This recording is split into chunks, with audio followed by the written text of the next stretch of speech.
Good morning. And welcome to Unity of Palmyra, where we were having a dance party right before we went live. We're centered in love. We embrace a positive path for spiritual living. We are an open and affirming congregation. We love you exactly as you are in all of your magnificent glory, and we're so happy that you've joined us today on this beautiful Central Pennsylvania day. Wherever you're watching us from on Facebook or YouTube, I hope it is as pretty where you are as it is where we are right here. If this is your first time here, welcome. We're so happy that you're joining us either in the room or through the ethers, as Charles Fillmore said. Please join us afterwards for fellowship. We love to eat. Where two or more are gathered, we eat. That's right. So let's take a nice big deep breath as we align body, mind, and spirit in prayer. For that is the very definition of prayer.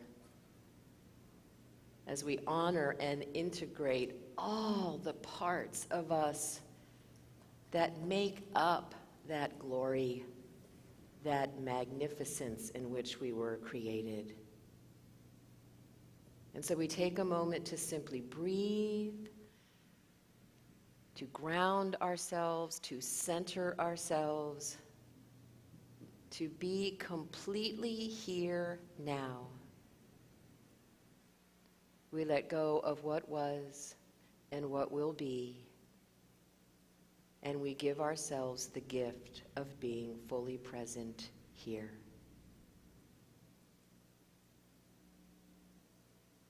We are here now. We have come apart for a while to remember the truth of who we are. Spiritual beings having an incredibly human experience. And as always, we enter into this service with gratitude as we say thank you for this time. Thank you for whatever safe space you are in joining us today. And most especially, thank you for one another. And so it is. Amen. Let's stand and sing.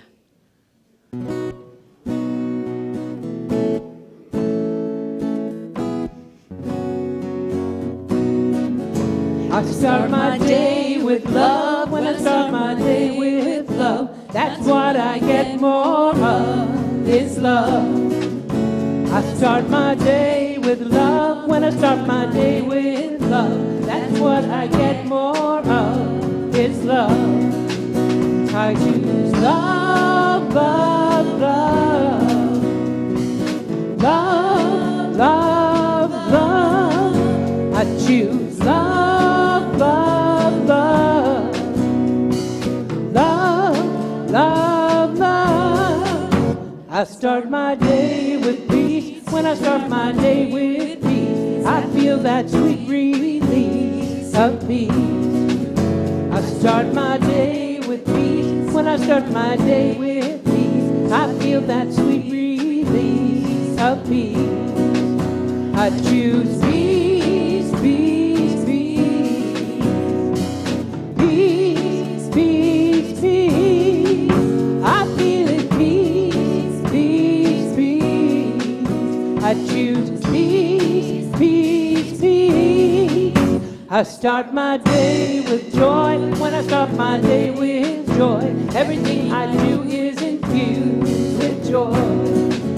I start my day with joy. When I start my day with joy, everything I do is infused with joy. I choose joy, joy, joy. Feeling joy, joy, joy. Every day is joy, joy, joy. I choose it, joy, joy, joy. I start my day with love. I start my day with peace. I start my day with joy, and I feel that sweet release. I start my day with love. I start my day with peace. I start my day with joy. joy, and I feel that sweet release. I start my day with love, I start my day with peace. I start my day with joy, and I feel that sweet relief. Woo! I could feel the joy in the room, and I'm watching Kate over there doing the drum beat on the back of the pew. Lots and lots of joy. Let's share together in our vision. Centered in love, we embrace a positive path for spiritual living. And our mission, wherever we are, we provide a welcoming community that inspires and encourages all who gather here through the teaching, sharing, and practice of universal spiritual principles. And one of the ways we practice those principles is to honor wherever you are on your journey. So if you would like a hug, we will bring it on in. If you're more comfortable with the handshake, just extend your hand and we will honor that. And if you want us to leave you completely alone, we totally understand. Just stay where you are and we will leave you alone. And just a quick reminder to the kids, it is Noisy Offering Day, so stay in the room until we're done hugging and handshaking, and then the children will be collecting the Noisy Offering for the month. All right, have a great time. Yep, not yet though.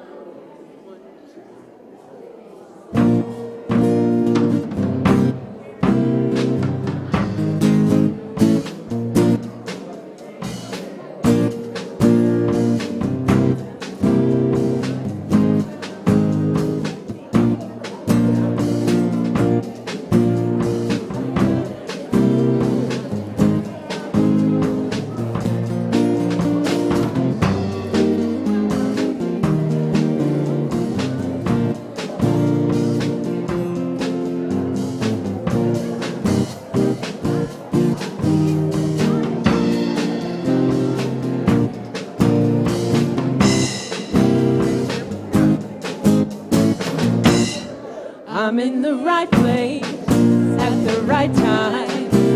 I am just where I'm supposed to be. I'm in the right place at the right time. I am just where I'm supposed to be. Oh, my soul is welcome here.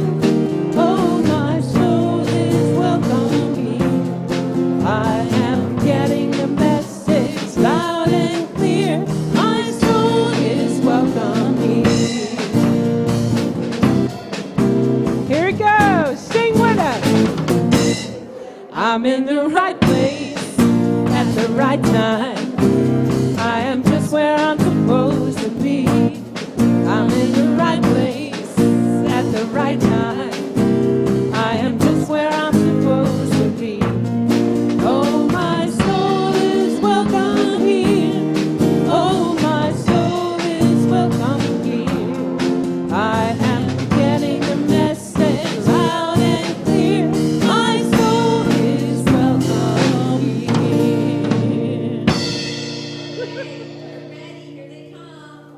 Make a joyful noise.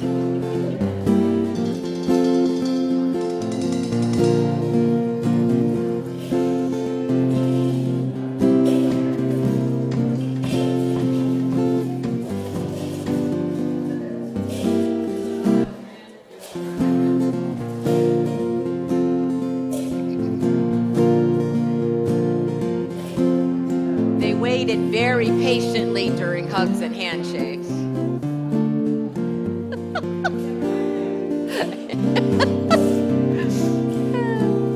Miss Helene, will you gather those and put them back there on their way out?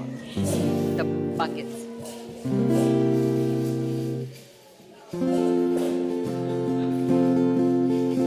I think you're good. Shake those buckets. I think.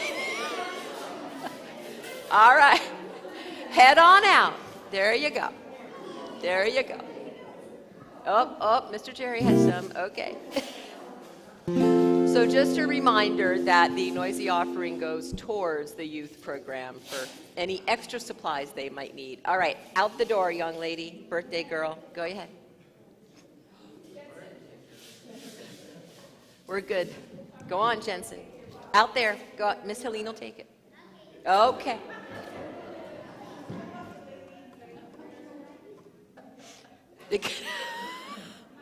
Can I have some? No. All right. A couple of announcements while they're heading down there. Our prayer chaplains for today are Linda Longenecker, who is in the sanctuary, and she'll be over on that side of the sanctuary after the service for anyone who wants one-on-one prayer. And Leslie Burris is holding space for us from home today. And speaking of the prayer chaplains, thank you, Gwen, and all of the prayer chaplains who supported the pet blessing at Heritage Park yesterday morning. The rain held off, and it was absolutely lovely. And in fact, it was so lovely, we want to do it again. So, yeah, and we've decided that, once a year is not enough. So we're looking at the calendar and when we can do it more on a more regular basis, because it was just wonderful. The energy of our four-legged, what did you say, furry, scaly, and wing?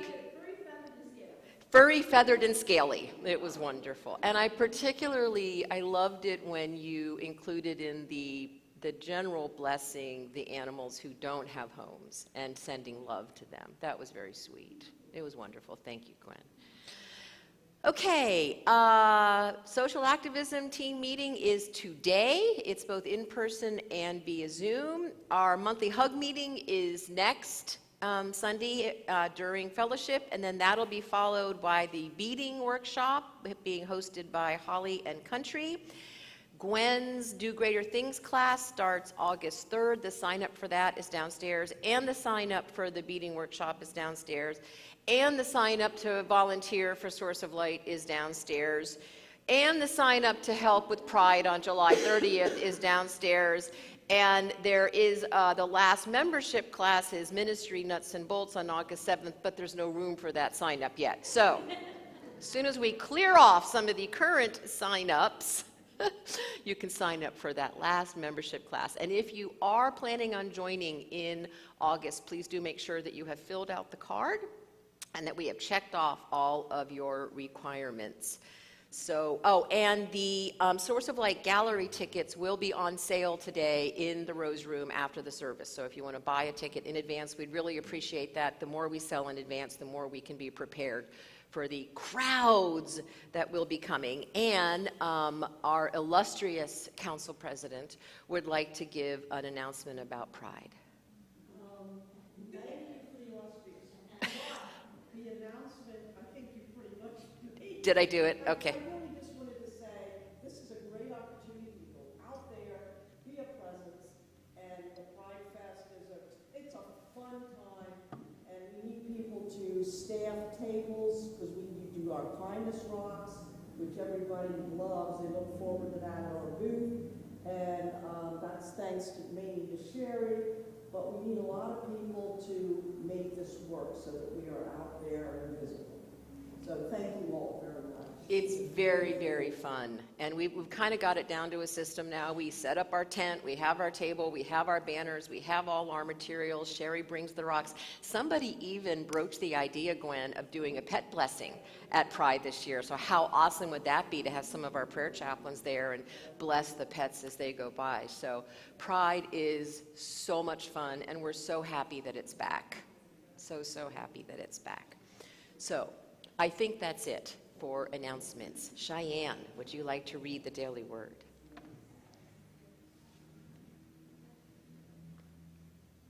Good morning. Good morning. Today's daily word is generous. As I give, I share God's abundance. The limitless resources of infant spirit flow through my loving heart and clear mind as a never-ending supply of divine ideas. I always have that I need to live abundantly, and I share my abundance with others joyfully and freely. I give generously of my resources, talents, and skills, happy to support those I care about.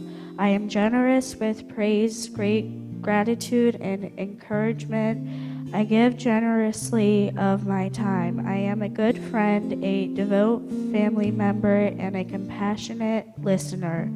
Whenever I give without thought of reciprocation, I centered myself in the divine flow. I am a grateful, trusting recipient of Spirit's unfailing generosity and a conduct through which all of God's blessings flow.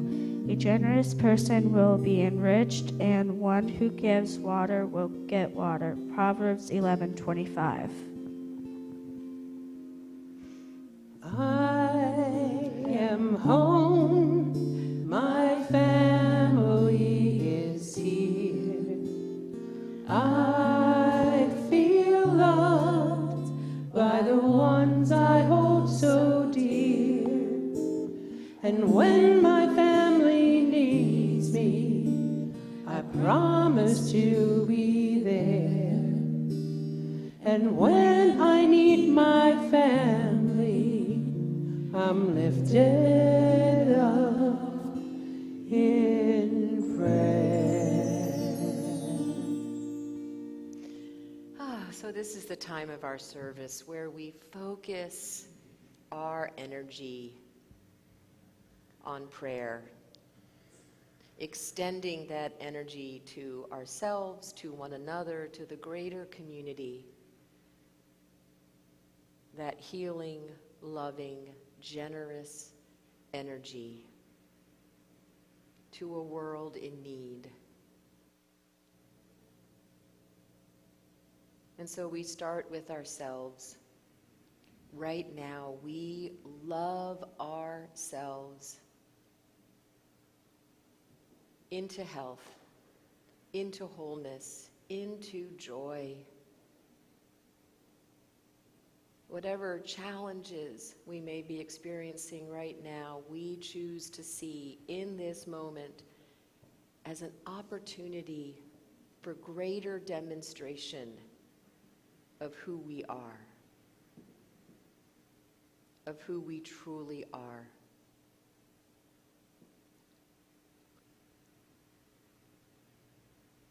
We love ourselves up.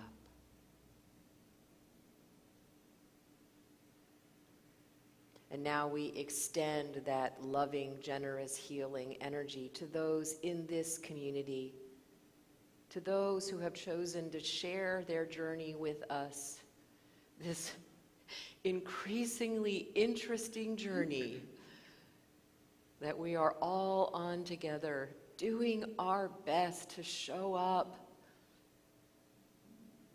as an example of our principles, as an example of Jesus' kindness, compassion, power, strength, and courage.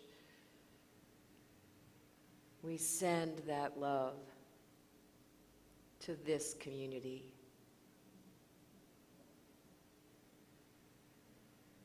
And then we widen the reach of what it means to be community, and we extend that love, that generosity, that healing, that joy far beyond these walls to our greater community, our state, our country. We hold in our loving embrace those who are struggling, those who are disenfranchised, those who are hurting for any reason. We surround them with our love.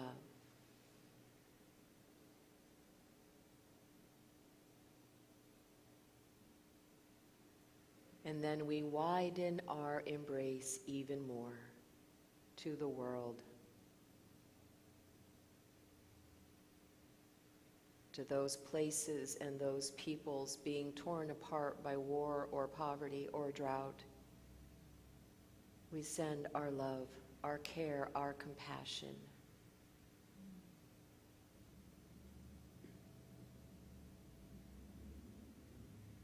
And as we sing every single week, we hold the space for peace, knowing just that as this prayer began with us, peace begins with us. Peace begins with us doing our work, our healing embracing our spiritual nature and our innate wholeness, only then can we spread that love that we embody to others and to the world.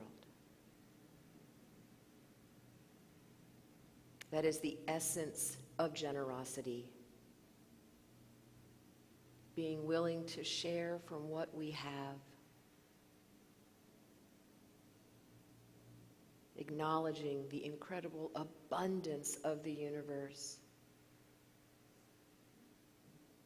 Giving from our blessings. Releasing any fear of lack.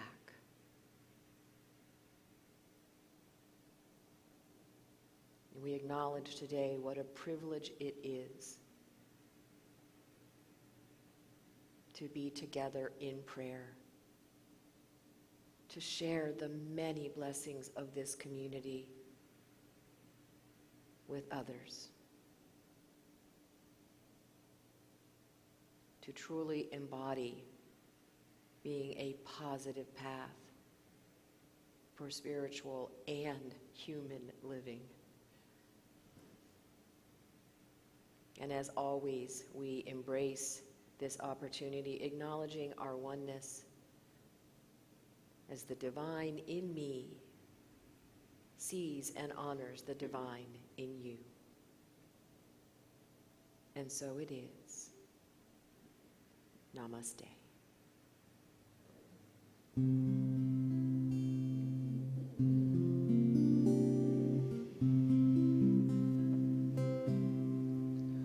The God in me beholds the God in you.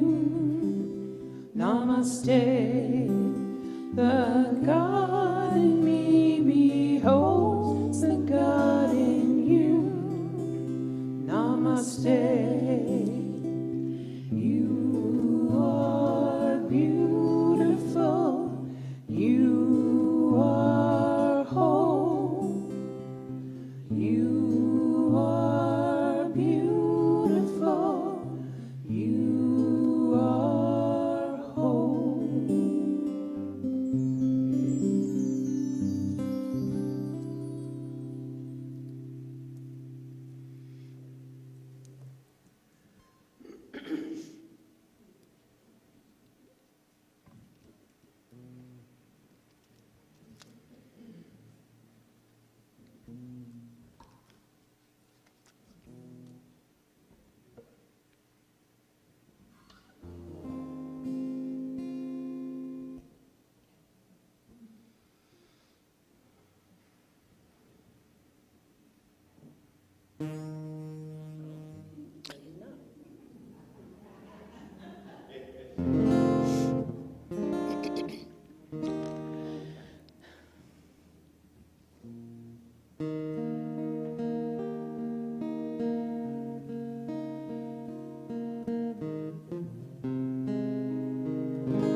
Every day is so wonderful that suddenly it's hard to breathe. Now and then I get insecure from all the pain. I'm so ashamed, but I am beautiful. What they say, words can bring me down, and I am beautiful in every single way. Yes, words can bring me down, oh no, so don't you bring me down today.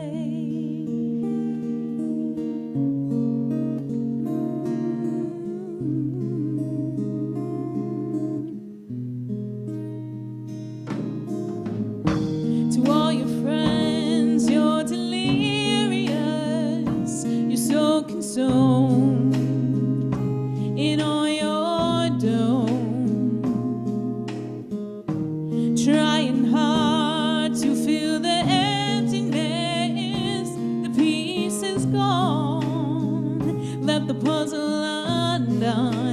the way it is, 'cause you are beautiful no matter what they say. Words can't bring you down, and you are beautiful in every single way. Yes, words can't bring you down. Oh no, so don't you bring me down today. No matter what we do, no matter what we say,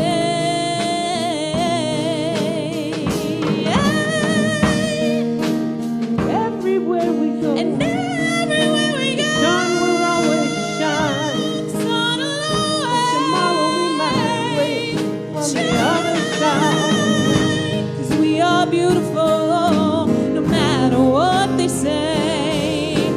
Words won't bring us down, oh no, and we are beautiful in every single way. Yes, words can't bring us down, oh no, so don't you bring me down today. Oh no, don't you bring me down today.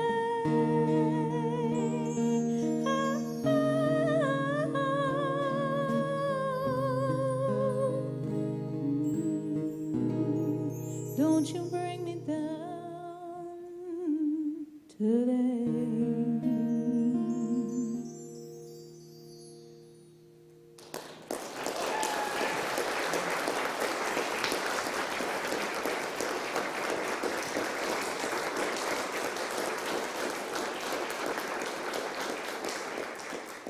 Not to be redundant, but that was beautiful. Thank you. So, the 4 agreements. The first agreement last week was be impeccable with your word, and that laid the foundation for the following 3 agreements, because before we can dismantle old agreements and create new ones, we have to establish truth. And once truth and credibility and integrity and trust are present, then we can create our new agreements. So the next one is don't take anything personally. This is, I was going to say one of my favorites, but clearly y'all beat me to that, right? So let me just share how Don Miguel introduces this one, and then we can talk, okay? He says, the next 3 agreements are really born from the first agreement. The second agreement is don't take anything personally. Whatever happens around you, don't take it personally. Using an earlier example, if I see you on the street and I say, hey, you are so stupid, without knowing you, it's not about you, it's about me. If you take it personally, then perhaps you believe you are stupid. Maybe you think to yourself, how does he know? Is he clairvoyant, or can everybody see how stupid I am? You take it personally because you agree with whatever was said. And as soon as you agree, the poison goes through you and you are trapped in the dream of hell. What causes you to be trapped is what we call personal importance. Personal importance, or taking things personally, is the maximum expression of selfishness because we make the assumption that everything is about me. Me, always me. Nothing other people do is because of you. It is because of themselves. All people live in their own dream, in their own mind. Remember the matote, the 1,000 voices in our head constantly chattering. They are in a completely different world from the one we live in. When we take something personally, we make the assumption that they know what is in our world, and we try to impose our world on their world. Even when a situation seems so personal, even if others insult you directly, it has nothing to do with you. What they say, what they do, and the opinions they give are according to the agreements they have in their own minds. So, how do we know when we've taken something personally? Think back to the last time that you found yourself becoming defensive or were offended.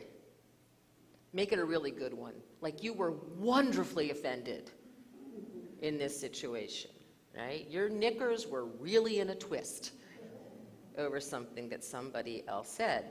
This is evidence that you were taking something personally. So remember that the goal of making and keeping these 4 agreements is freedom. Until we understand that what other people think of us is none of our business, we are not free. We're constantly trying to please and appease or figure out what they meant by that, right? We're not free. So remember what we just heard from Don Miguel. When we become offended, when we take it personally, it's because at some level we believe what has been said. And that's when we have a choice. We can react or we can respond. So responding requires taking a breath, entering into that pause that we talk about between stimulus and response. We reflect. We do some self-inquiry. We become curious. We're going to talk a lot more about curiosity next week with that agreement. So just as last week, we were encouraged to look at why do I want to say what I want to say, right? Is it true, necessary, and kind? What's my motivation for wanting to speak? This week, we're looking at why am I offended? And am I willing to be curious about that which offends me? Understand that this points to all those beliefs that we have about ourselves. What offends me? So, a friend of mine shared a story about a bride had called. This did not happen to me, but it happened to a good friend. A bride had called and it was kind of interviewing her, and they were really on the same page, and she thought, oh, this is going to be great. I'm going to so enjoy doing this wedding. And then the woman said, this all sounds wonderful. I just love everything we've talked about. Now, is there a man who could perform the ceremony? True story, right? Now, notice if that story offended you, right? She acknowledged it offended her, and she did her work around it, right? I remember 20 years ago when I was first ordained, I heard constantly, well, you don't look like a minister, right?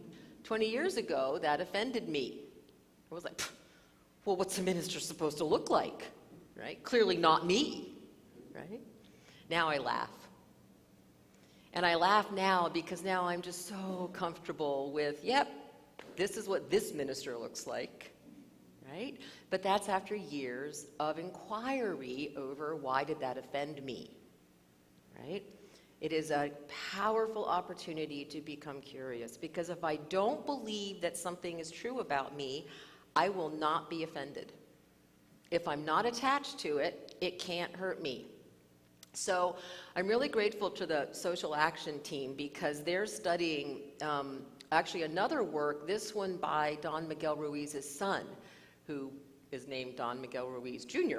So that's easy to remember. So he's written a book called The 5 Levels of Attachment, and it's wonderful. In fact, I think it's going to be part of the workshop that Jeff is going to be doing in September with the beloved angels and following up on the eye of the storm.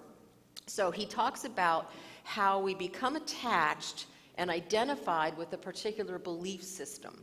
And there are different levels of that attachment. Now, obviously, this ties in with not taking something personally, because just intuitively we understand that the more attached we are to a belief system, the more we're going to take it personally if someone disagrees with that belief system, right?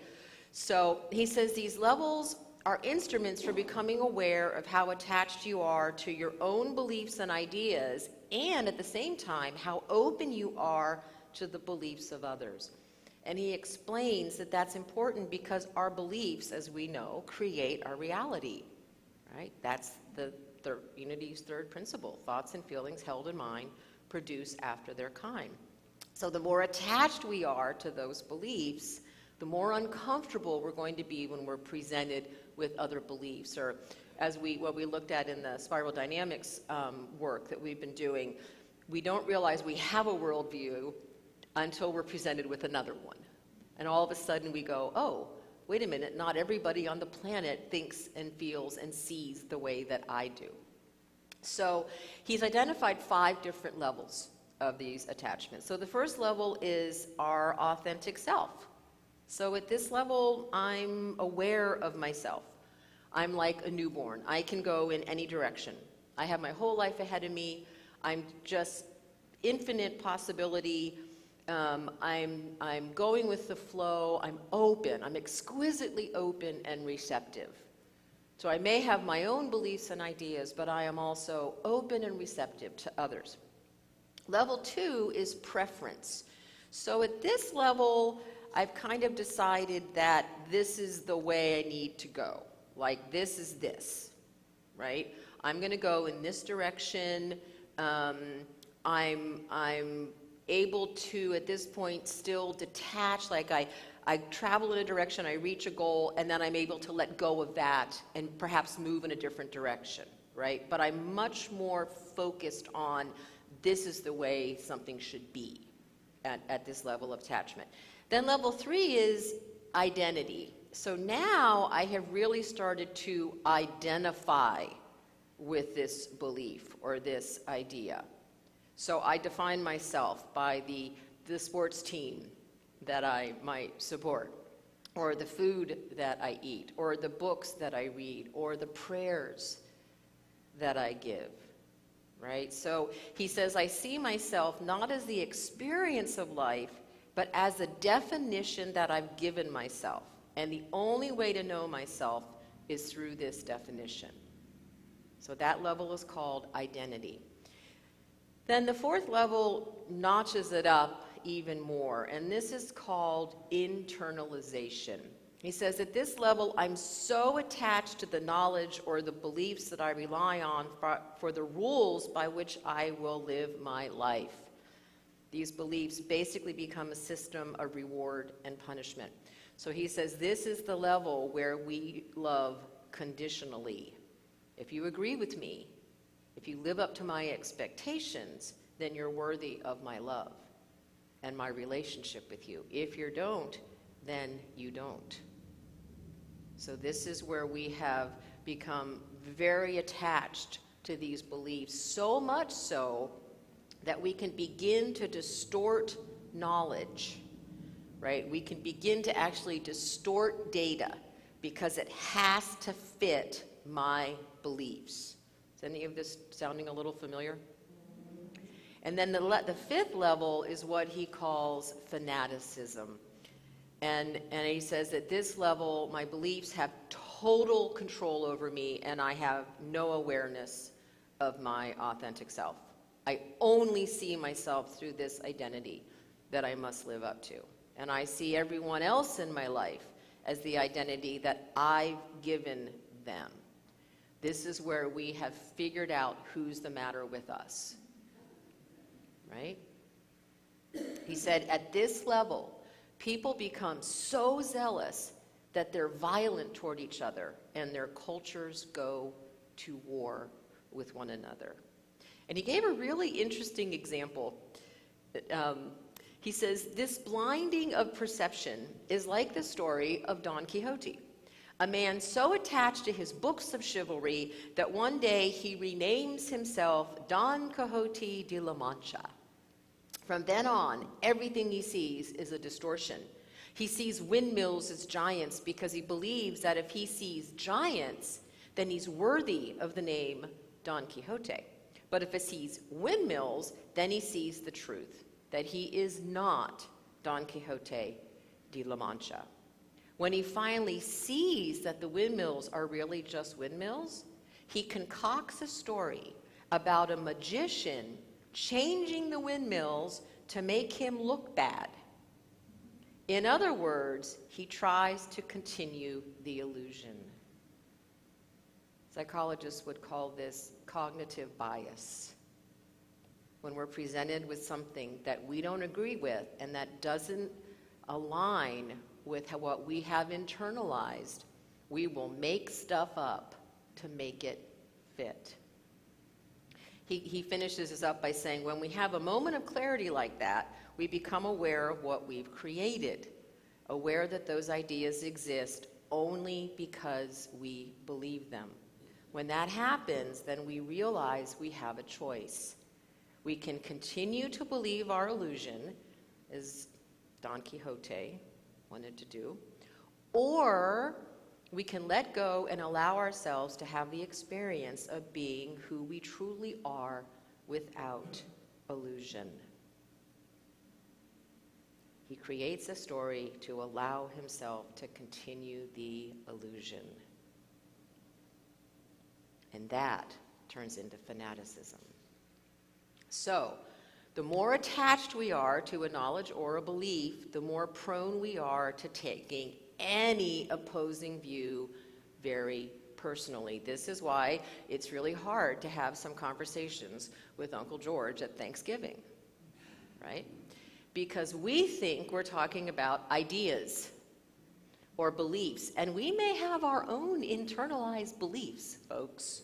Just tossing that out there, right? That we might be really strongly identified with.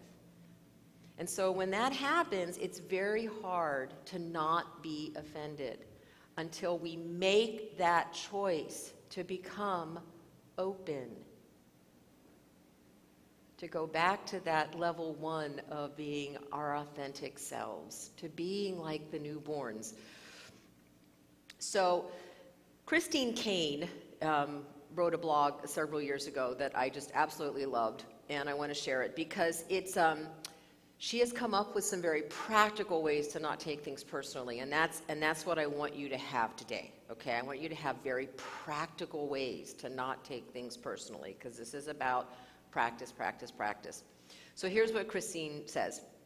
She said, last week I had lunch with a freelance writer who was interviewing me for a regional women's magazine. Before the interview began, she related a situation that has left her drained and unhappy about a nonprofit program that she founded. As I listened, it became apparent that each of the people involved took each other's miscommunications personally. Then they told their story to other people who believed it.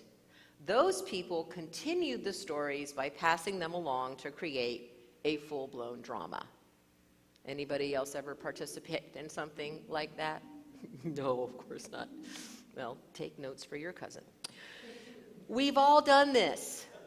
Some of us can catch ourselves taking things personally, and some of us don't know how to shift it. We wonder why we take things personally and how we'll ever get out of that mindset. Though I'm far from being fully detached, I've come a long way on this path. Compared to where I once was, I feel like the Buddha. There's nothing like the entertainment business to teach you in a big way how to not take things personally. The biggest benefits of not taking things personally are self-awareness and clarity, being centered and grounded, while knowing that only you can dictate whether or not you're on track or whether or not you're successful is a reward in and of itself. Anyone who has experienced this state of being knows how good it feels. Once you get a taste of it, you'll strive to be in that state more often. Even when you get thrown off, you'll relish the knowledge that you get to choose whether or not to remain stuck. As Eleanor Roosevelt once said, no one can make you feel inferior without your permission. The final step in breaking the habit of taking things personally is to observe the stories you tell yourself.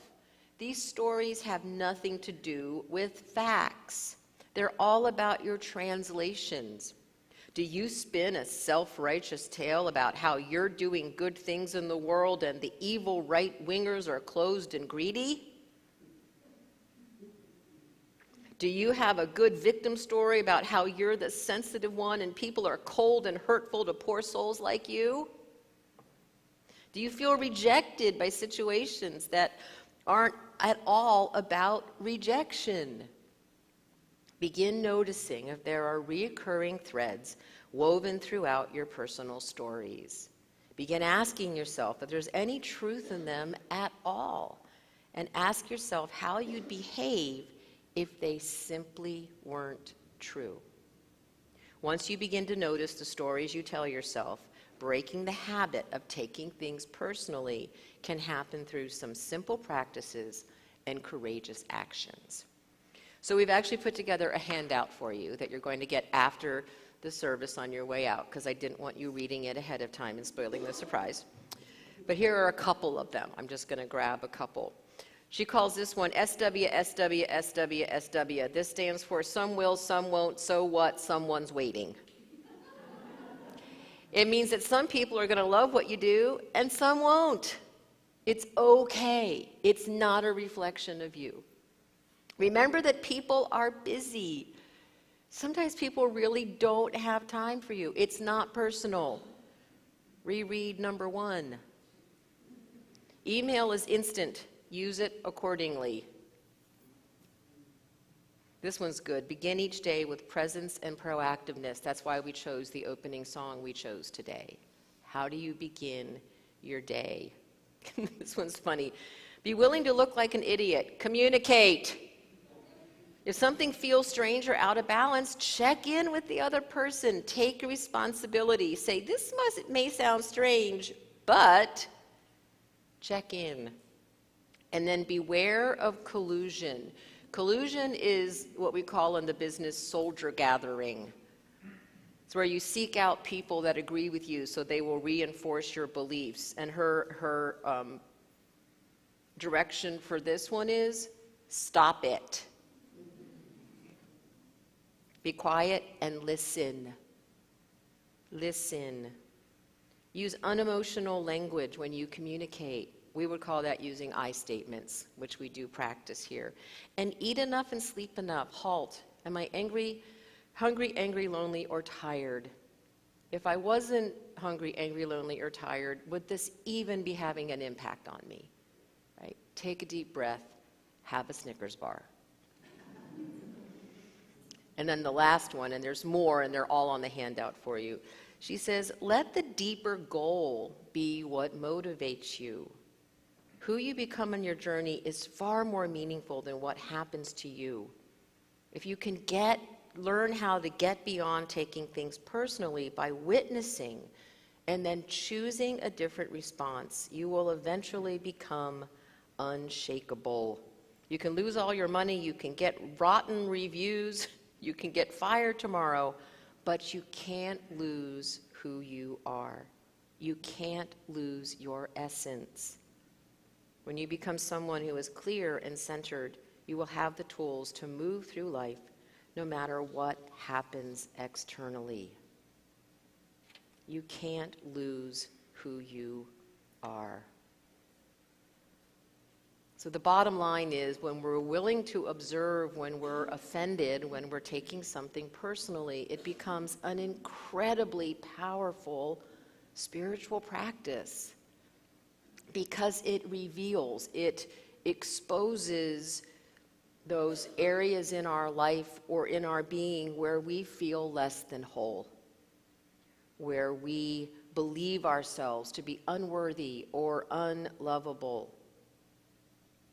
Noticing when our defenses are up. Remember, if you've taken the eye of the storm with me, you've done the commonly used defensive strategies, right? And one of the things we learned about all of those defensive strategies is they create separation. So if you notice that happening, or if you notice that you're feeling the need to strike back at what has been said, those are signals that we're reacting out of a wound instead of responding and creating out of our wholeness, out of who we really are. We are created in the image and likeness of love. You know, sometimes it doesn't sound or feel like love. I love this quote by George Carlin. He says, inside every cynical person, there is a disappointed idealist. Right? And so when we hear those kind of, that kind of maybe snarkiness, we can very quickly go, wow, this person really has lofty ideals and is sad or frustrated or disappointed in the fact that the world doesn't look like he or she thinks it should. And it helps us to shift into love. So I'm going to give Marcy Shimoff the last word today. Sorry, Don Miguel. She says, love is your job description. No matter what you do for a living, if you ever feel unsure of what you're supposed to do in a situation, here's a good rule of thumb. Always do what leads to greater love. When we get our knickers in a twist, we can ask ourselves, what would lead to greater love? Let's take that into meditation.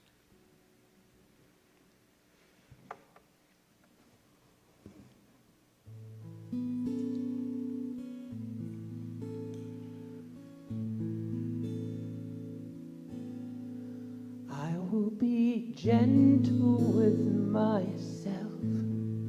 I will be gentle with myself. And I will hold myself like a newborn baby child.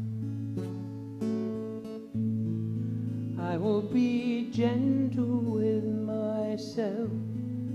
I will be gentle with myself.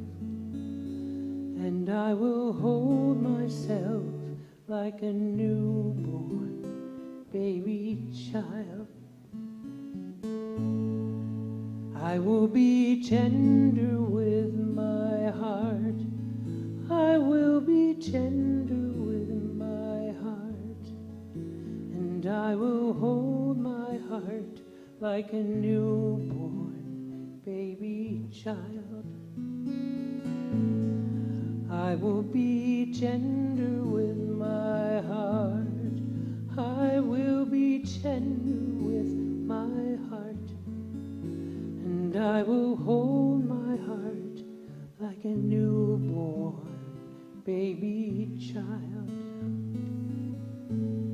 And I will only go as fast as the slowest part of me feels safe to go.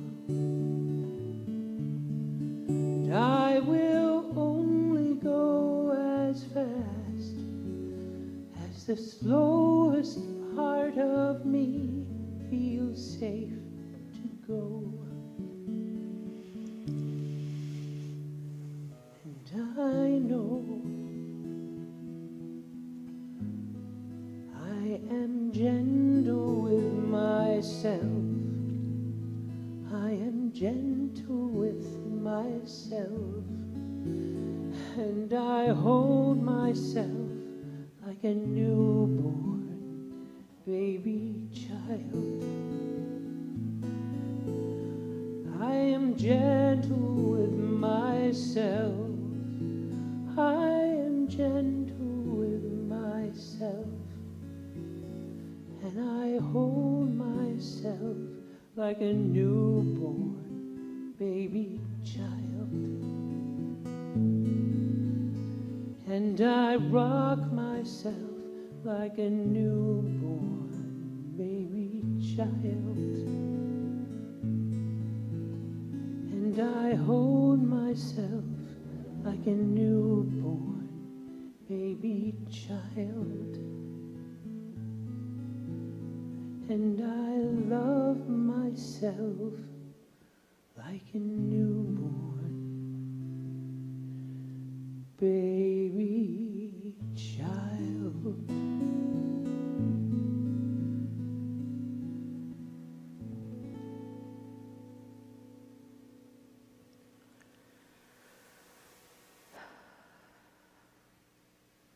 So I invite you to breathe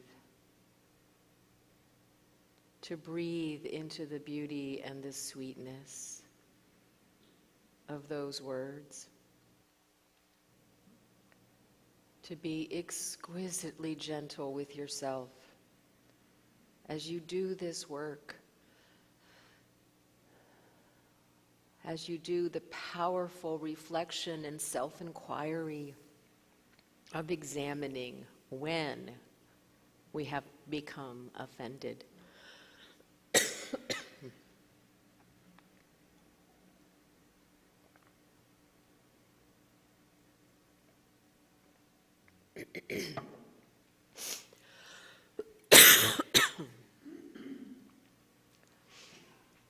And so we breathe.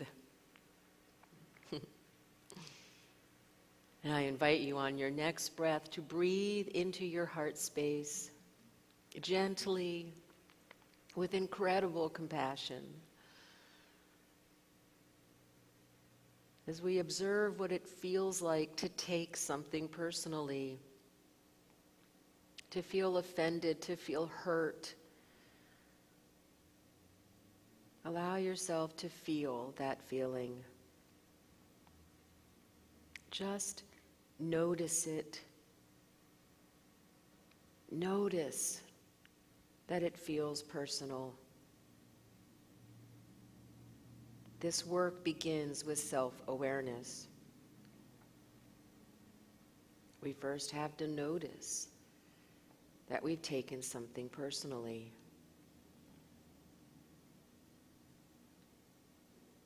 And then we ask ourselves, from where is this feeling arising? Is there something unhealed within me? Is there a fear I haven't acknowledged? Is there a need that hasn't been met or is not being met? And we're not judging, we're just noticing.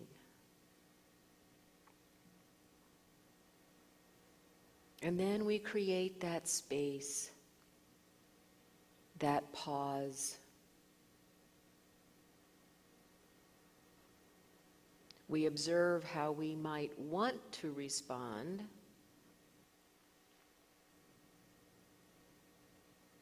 And then we observe some more. We might ask ourselves, is this response based on what I fear or the love that I am?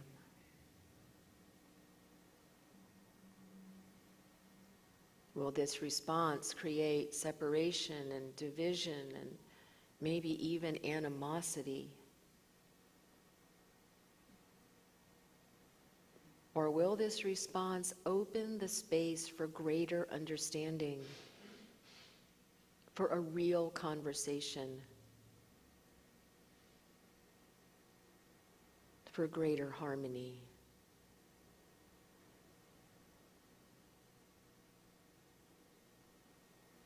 And if this is still a struggle, focus on something positive or uplifting that someone said. Shift your energy. Remember something you did well. Remember something you feel proud of.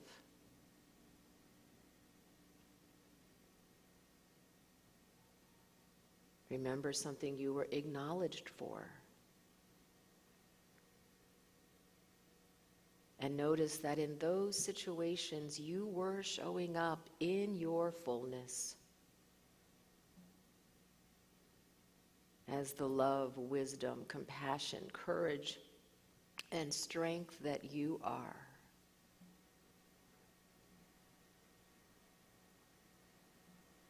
And then choose.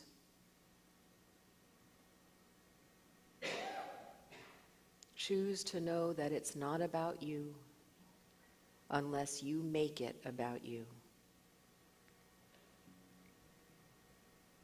And when you've really practiced, and when you've attained the higher reaches of this practice, you may even become grateful. You may even be able to bless the person in front of you for this incredible opportunity to remember who you are and who they are.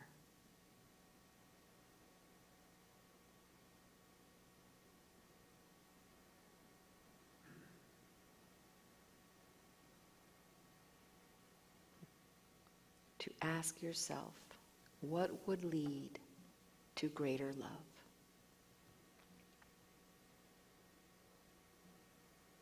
All the while, being so very gentle with yourself and others as you share this incredible journey.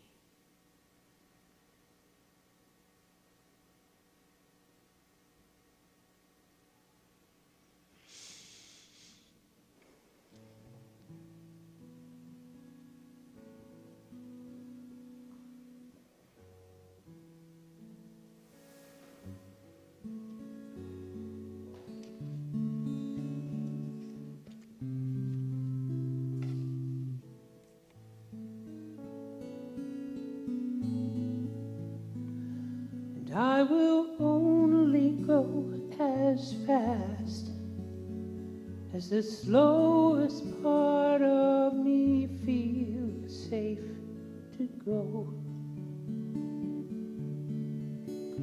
I will only go as fast as the slowest part of me feels safe to go. And now I know I am gentle with myself. I am gentle with myself. And I hold myself like a newborn baby child. And I rock myself like a newborn baby child. And I hold myself like a newborn baby child. And I love myself like a newborn baby child.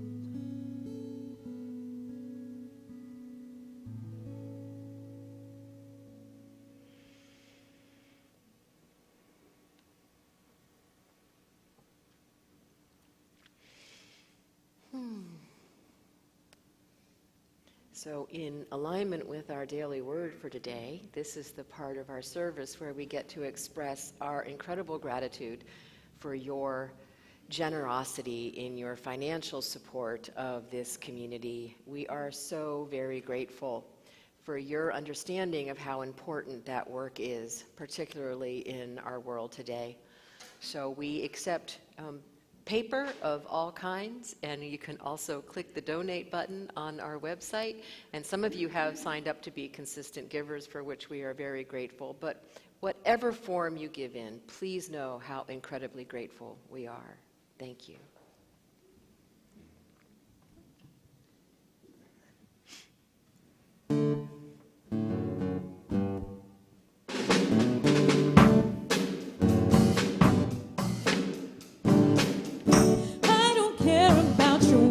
Routine. I don't want a list of movies you've seen. I don't need to know you met a pop star. You got a fancy new car, a Playboy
be 22 before your story's done. 'Cause in the end is the truth. Baby, baby, baby, baby, baby, baby.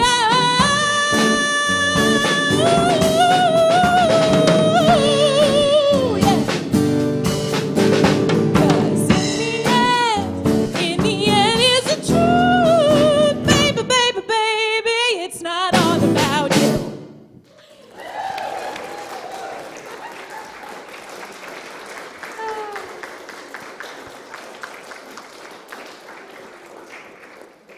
I told these guys I was so upset with myself that I forgot to get out Ken's t-shirt that says, actually, it is all about me.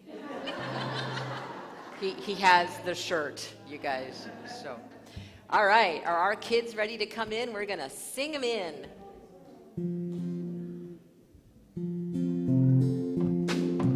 This little light of mine, I'm gonna let it shine. This little light of mine, I'm gonna let it shine. This little light of mine, I'm gonna let it shine. Let it shine, let it shine, let it shine. Wow, awesome mass. What were you guys learning today?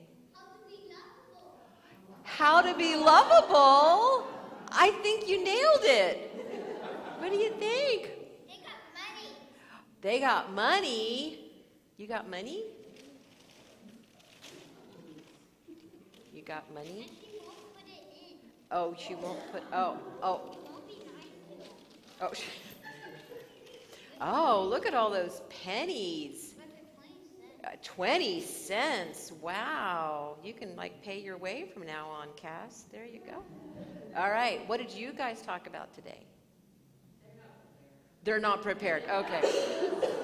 Okay, just wanted to give the opportunity. We basically just talked about the questions that asked. Oh, that's right. That's right. Okay, so just a quick heads up. So August is going to be really fun because August 7th is going to be the grown-up Ask the Rev service. So any questions you have, well, within reason, that you'd like to ask about unity or the world in general, anything you want to ask of me, bring those on August 7th. And then on August 14th, it's the Kids Sunday, and the teachers decided it would be fun to do an Ask the Rev Junior. So the kids are preparing questions that are going to be asked of me within reason on August 14th. Will they be the tough ones? Yeah. You know, I have colleagues that will not do like a children's chat. I said, why? They're so much fun. They said, oh, they scare me. Right? I'm like, it's the best, right? You have to do. Oh, are you going to write it down? It's already written down. Oh, okay, good. Jeff's gonna ask me. Oh, great. Jeff's going to ask me. Okay. Now, see, that scares me more than... I'm joking. All right, would you guys like to be blessed? I know you love to be blessed. Everybody stand up. Oh, stand up. I know you can do it. Come on, rub your hands together. You ready? I think somebody is like tired from her birthday party yesterday. All right, together. We love you. We bless you. We appreciate you. And we behold the Christ in each and every one of you. Turn around and wave to our friends in the ethers. We love you. All right, let's sing the peace song.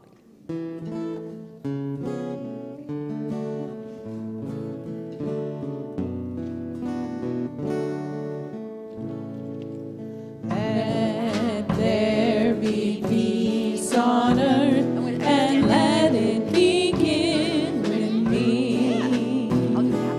Let there be peace on earth, the peace that was meant to be.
The love of God enfolds us.